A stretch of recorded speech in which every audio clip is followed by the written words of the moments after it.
Il y a une petite confusion avec la peur, c'est que si j'ai un camion qui déboule à toute vitesse et qu'il y a un enfant au milieu de la rue, je ne réfléchis pas, je saute, je cours.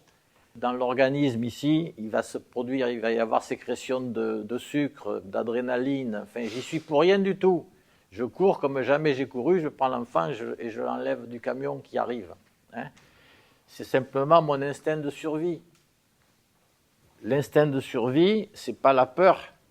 Il me fait tout ce qu'il faut faire comme par hasard, la chose juste qu'il faut faire pour échapper à ce danger.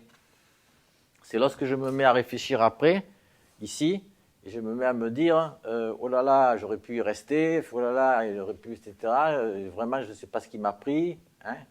La peur, elle est entièrement ici, entièrement. La peur dont je parle, hein. C'est quelque chose que j'ai construit. C'est mon sentiment du jeu, là, qui a pris peur. La peur, c'est chaque fois que je perçois une menace ou un danger et que je ne me sens pas la ressource suffisante pour affronter ce danger ou cette menace.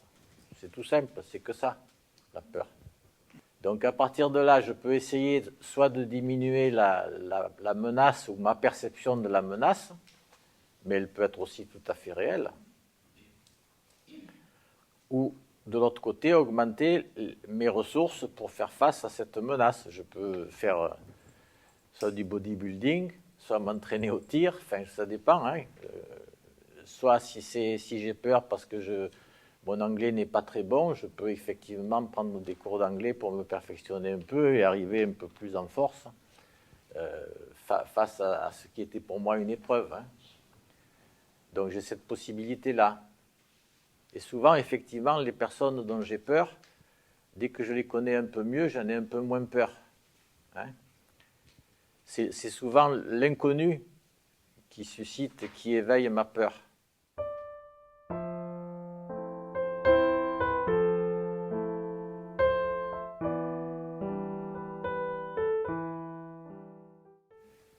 Et cette peur, elle a une origine, bien sûr.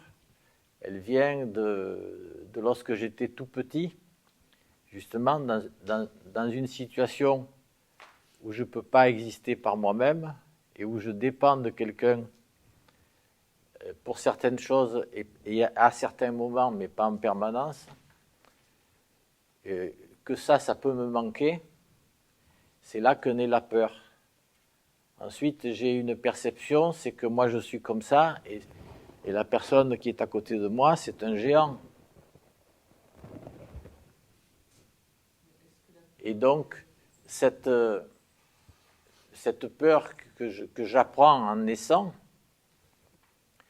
bon, d'une part, je l'apprends de personnes qui elles-mêmes sont dans la peur, tout se transmet, qui l'ont appris elles-mêmes de personnes qui ont eu peur.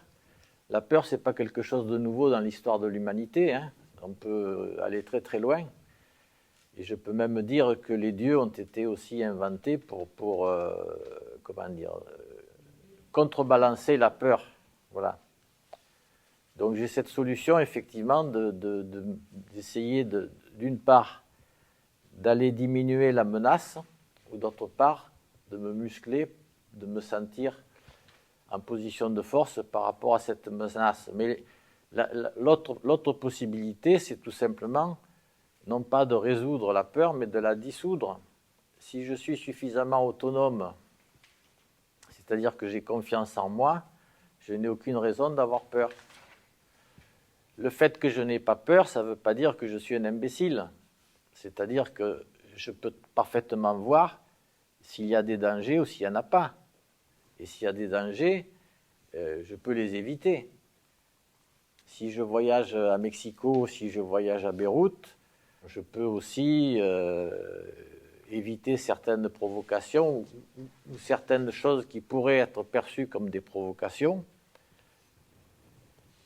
Voilà. Ceci dit, la peur, en quelque sorte, j'ai envie de dire, ça ne se commande pas et en même temps, ça se commande un peu puisque j'en suis le seul responsable. Dans la même situation, à Beyrouth ou à Mexico, une personne a peur, l'autre personne à côté n'a pas peur. Donc ce n'est pas la situation qui crée la peur. C'est bien les personnes. Hein? Ça dépend bien de moi.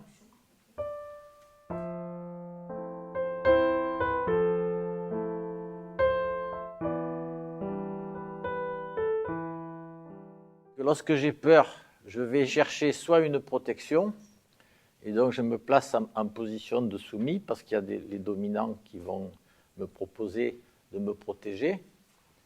D'ailleurs, ceux qui exploitent les dames s'appellent des protecteurs. L'autre versant, c'est tout simplement, je vais dominer pour masquer ma peur.